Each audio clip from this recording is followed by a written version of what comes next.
Alors moi aujourd'hui je vais parler de Disorder, qui est un documentaire réalisé par Wang Weikai en 2009. Le réalisateur n'a pas filmé lui-même les images, il utilise des images qui ont été faites par d'autres, mais qu'il a unifiées dans un seul style, donc en noir et blanc, un noir et blanc qui est très granuleux, très contrasté. Et donc c'est pas un récit qui est unifié, c'est-à-dire qu'il y a une succession de petites situations, donc qui sont toutes plus absurdes les unes que les autres. Donc on voit à un moment des porcs qui sont échappés sur une autoroute, on voit des policiers qui font une saisie dans un restaurant et qui découvrent des pattes d'ours dans un congélateur, donc qui mettent des heures à les compter.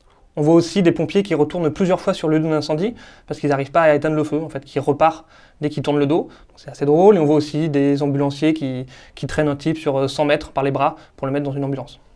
Voilà, entre autres, il y a une succession, une infinité d'autres situations. Et on voit la Chine vraiment comme un mélange d'autoritarisme et d'improvisation la plus totale. Donc il y a des situations qui sont vraiment ubuesques et on plonge dans une sorte de maelstrom de chaos. Et ça donne une vision tout à fait amusante de la Chine. Mais ce qui est intéressant dans ce film, c'est la forme que prend le montage. C'est-à-dire que chaque situation, on doit en avoir une quinzaine, en fait, répond l'une aux autres et elles sont entrecoupées. Et on passe de la première à la deuxième, puis ensuite on revient à la première, on passe à la quatrième, et chacune fait écho à l'autre. Et donc on perd souvent ses repères, on ne sait pas trop où on se trouve. Et c'est accentué par le fait que souvent le son de l'une passe pendant quelques instants sur une autre. Et donc on a vraiment du mal à trouver ses repères, on est vraiment plongé dans le chaos, et c'est ce que voulait d'ailleurs le réalisateur, qui nous plonge, qui nous met face à l'urbanisation galopante de la Chine, et aussi à des situations, on sent, qui ne sont pas réglées, et qui sont toujours dans un entre-deux. Voilà, c'est ça, c'est un film où il y a toujours un entre-deux, j'ai dit entre l'autoritarisme, il y a des policiers souvent, mais en même temps beaucoup d'improvisation, il peut se passer une heure avec des gens qui palabrent, qui discutent, quelqu'un qui est à l'hôpital et qui veut pas payer, donc il négocie, finalement on lui fait une intraveineuse gratuitement. Enfin, il y a tout ce genre de situations, et le montage vraiment nous met face à cette situation. Et donc c'est un film qui est à la fois un document sur la Chine, mais qui est aussi assez drôle, qui est un film un peu engagé si on veut, mais qui n'a pas non plus de propos très subversifs, d'autant plus qu'il n'y a pas de commentaires. Donc les situations nous sont données comme ça, mais voilà. Donc c'est un bon équilibre entre à la fois le documentaire, l'engagement et la drôlerie. Et donc j'ai vu ce film dans le cadre du festival Censure, qui passe à l'écran au cinéma de Saint-Denis, qui dure encore quelques jours. Et donc il y a de très bons films qui passent, des grands classiques et des films beaucoup moins connus. Donc c'est intéressant, il reste encore quelques jours. Hello les artichauts! Avant-hier, j'ai été au cinéma voir Spotlight. Spotlight qui donc est un film, comme on nous l'assène au début du film, est basé sur des faits réels. Donc c'est une tendance un peu agaçante de ces dernières années, de toujours annoncer avant même que ça ait commencé, qu'on va vous raconter un peu la vérité, quoi. On va vous apprendre des choses. Le film est donc basé sur des faits réels et l'intrigue c'est celle d'une équipe de journalistes du Globe, le journal de Boston, qui va tenter de révéler l'ampleur du scandale de la pédophilie dans l'église. Donc bien sûr on essaie de les en empêcher, mais pas tant que ça, j'ai trouvé qu'ils y arrivent plutôt facilement finalement. Mais ça n'empêche pas que ce soit un très bon film, notamment avec une mise en scène maîtrisée, tout en sobriété, avec des super acteurs, notamment Michael Keaton. Mais il y a un côté un petit peu gênant, c'est-à-dire que du point de vue cinématographique, il n'y a pas tellement de différence avec un documentaire finalement, j'ai trouvé.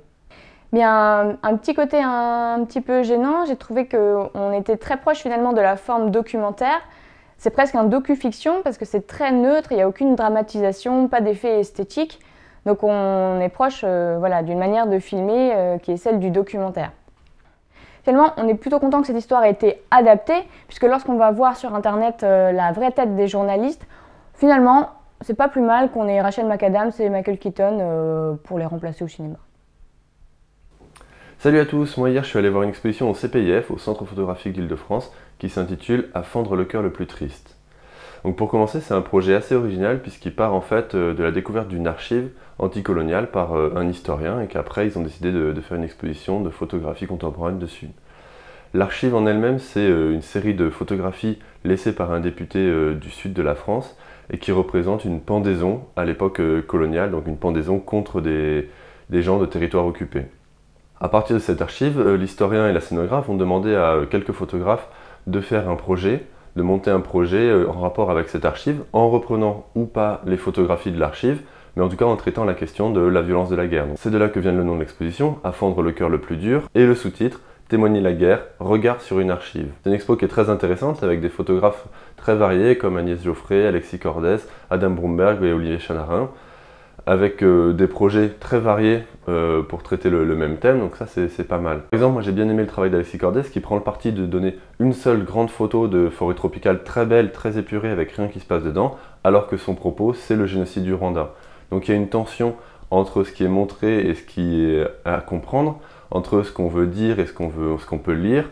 Et dans toute l'exposition, en fait, on va retrouver un peu ce fil conducteur de l'invisible et de l'engagement politique. De même, dans la série d'Adam Bromberg et Olivier Chanarin, ils ont repris des photographies de mise à mort, des photographies d'exécution, en découpant le contexte et en laissant que les corps des gens en train d'être exécutés et en laissant quand même les photos au format. Donc ce qui fait des œuvres en fait pleines de vide. C'est des plaques de verre avec rien dedans et juste une silhouette ou deux de temps en temps qui tombent, qui s'écroulent en noir et blanc un peu granuleux. Donc ça pose la question un peu de notre rapport à l'histoire et de notre rapport à la période colonialiste. Si j'ai bien aimé un peu toutes les œuvres une par une, je trouve que ce qui manquait un peu, c'était de l'ampleur en fait. Il manquait un peu de la place pour chaque artiste, pour développer un peu son propre propos et faire quelque chose d'un peu plus important. Peut-être qu'ils ont voulu mettre trop d'artistes en même temps ou que l'espace n'était pas assez grand. Mais voilà, ce serait un peu ma critique. Alors moi j'ai assisté à une rencontre avec les artistes et ça c'était particulièrement intéressant et éclairant un peu sur leur point de vue et les démarches et tout ça. Donc si vous avez l'occasion, je vous conseille d'y aller.